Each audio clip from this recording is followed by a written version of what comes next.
January 15, 1945. Erich Hartmann touched down at Parchim, the Luftwaffe's most lethal ace. 352 kills confirmed. Nobody in history had ever matched that number. His reflexes were razor-sharp. His instincts were flawless. His mastery of aerial warfare was absolute. But skill alone wouldn't save him from what he was about to discover. Germany's air force was technologically superior. Late 1944.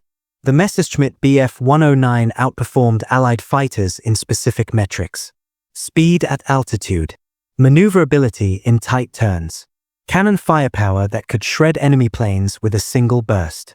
German pilots trained for years. Men like Hartmann logged thousands of hours. They understood combat on an instinctive level. But engineering excellence couldn't fix one critical problem. German production maxed out at roughly 1,000 fighters monthly. The Allies? Combined factories churned out 8,000 aircraft every 30 days. Germany needed 18 months to produce a qualified pilot. America graduated 3,000 new aviators each month. A wounded German flyer was often finished. Americans patched up their pilots and sent them back. Damaged German planes sat idle without parts. Allied factories simply built new ones. September 1944 marked the turning point. Germany lost control of its own skies. Then Hitler rolled the dice. The Ardennes offensive. Split the Allied armies. Capture Antwerp. Force negotiations. The Luftwaffe received orders to provide maximum air support. Massive formations would fly for the first time in years. Hartmann witnessed 200, 300, sometimes 400 German fighters launching together. Before we continue, smash that subscribe button on WW2Volt. Trust me, this story gets crazier. 7 days consumed more aircraft than German factories could replace in 30. January 15, 1945. 1 week after the offensive started. Roughly 5,000 German aircraft are gone. Not damaged. Destroyed. Total write-offs. But the numbers themselves weren't a catastrophe. The pilots were. Each destroyed plane meant a human being lost. Dead. Captured. Permanently grounded. The American 8th Air Force fought with unprecedented intensity. P-51 Mustangs escorted bombers to Berlin and back. German fighters venturing north faced annihilation. Many never came home. Survivors returned without wingmen, without squadron leaders, without the training pipeline that should have replaced them. Hartmann wasn't naive. He'd watched the Luftwaffe shrink annually. His own staffel reduced from 32 planes to 12. Veteran pilots reassigned to ground combat. Green replacements sent against P-51s flown by Americans with 200-plus combat hours. But the Ardennes felt different. Hope existed. Maybe this was Germany's comeback. He flew those opening days. January 8th, 9th, 10th. His Bf 109 was aging but still lethal in capable hands. He shot down more Americans. His tally climbed toward 350. Something shifted January 11th. Sorties increased but returns didn't match. Pilots disappeared. Entire squadrons reported missing airmen.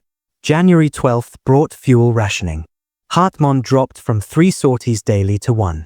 January 13th officer quarters. A major with 60-plus kills described meeting American P-51s near Frankfurt. At least 80 of them. 4 of us total, he said softly. 10 minutes of fuel remaining. We ran. January 14th brought transfer notices. 23 pilots were reassigned. Not as reinforcements. Ground personnel. No aircraft available. 2 years of fighter training. Now they'd die defending bunkers against Soviet infantry. January 15th revealed everything. Hartmann landed around 1,600 hours. 4-hour patrol. No bombers were found. Taxiing in, he noticed immediately. The base looked abandoned. Normal operations meant 40 to 50 aircraft visible. Today showed perhaps 12. Revetments stood empty. His ground crew sat on a bench. Not talking. Staring at nothing. What happened? The chief mechanic, Weber, looked up. Berlin called yesterday. Production cut 40% immediately. No replacements coming. When they break, we salvage parts. Inside operations, Colonel Kessler stood before the status board. Hartmann read the numbers. BF 109G, 8 operational. BF 109K, 4 operational. FW 190D, 3 operational. Me 262 jets, 0. Total, 15 fighters. Before Ardennes, 47. The losses, Hartmann said. How bad? 4,000 to 5,000 aircraft lost in 7 days, Kessler said quietly. Confirmed losses. Destroyed. We cannot replace them. Production is collapsing. Replacement pilots. There are none. New pilots arrive with 50 hours flying time. P-51 pilots have 300 hours. Sometimes 500. One engagement. Our new pilot dies. This wasn't battlefield defeat. This was systemic collapse. The Ardennes offensive was one massive strike. A desperate final gamble. Approximately 2,500 German fighters committed. The largest operation since the 1940-41 Britain Blitz. The American air response was overwhelming. When German fighters appeared, Americans responded with 3-1 or 10-1 numerical superiority. January 1st. The largest aerial combat over Bastogne. German pilots reported engaging 50, 60, sometimes 100 American fighters. Simple mathematical truth. You cannot win attrition warfare when your opponent produces 5 times everything you produce. 7 days. 5,000 aircraft. 5,000 pilots died, captured, or permanently unable to fly. Veteran pilots took disproportionate casualties. Experienced commanders were replaced by junior pilots with 40 training hours. Hartmann understood. Germany had lost the war years ago, when American factories decided to produce 8,000 fighters monthly instead of 1,000. When American training schools graduated 3,000 pilots monthly instead of 500. Courage couldn't win this. Skill couldn't win this. Only superior quantity. Hartmann had spent the entire war proving individual excellence could overcome numerical disadvantage. His 352 confirmed kills testified to that.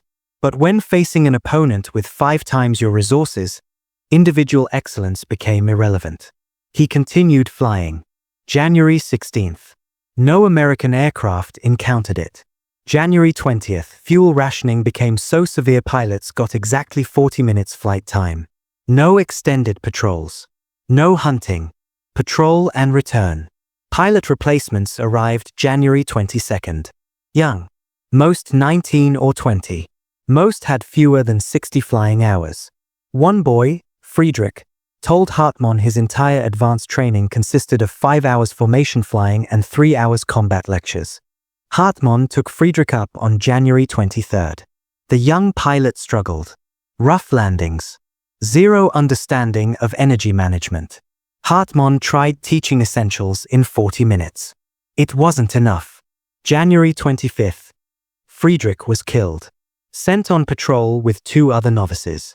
They encountered a single P-51 flown by a pilot with 250 combat hours. 3 minutes.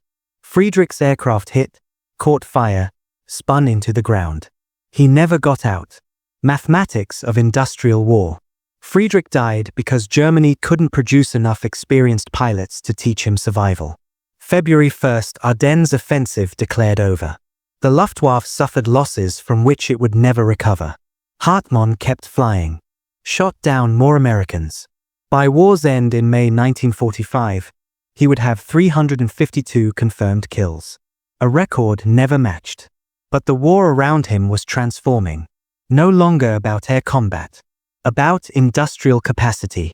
Whether one nation could produce war materials faster than another destroyed them. Germany could not. By March 1945, most German air bases were abandoned. Soviet forces threatened Parchim. The Luftwaffe evacuated to Bavaria and Austria. Final weeks saw pilots flying sometimes for sorties daily, but entire squadrons operating with fewer than 10 aircraft. New pilots flew combat missions with 0 previous combat training. Killed with such frequency, commanders stopped recording their names. Germany surrendered in May 1945. Hartmann outlasted them all. 5 years of continuous combat. More confirmed aerial kills than any pilot in history. Over 1,400 combat sorties. He learned a lesson that would remain forever. Individual excellence cannot overcome systemic disadvantage. Courage cannot substitute for production. Skill cannot replace resources. Wars are won by the nation that can produce the most aircraft, train the most pilots, and sustain the longest attrition war. Germany lost because it chose attrition warfare against an opponent that could produce 5 times what it could produce. The mathematics were calculated long before January 15, 1945. Erich Hartmann's story is often told as a brilliant pilot achieving extraordinary things. True, but the deeper story, the one Hartmann emphasized in post-war interviews, was that none of that mattered in the end. Not because he wasn't good enough.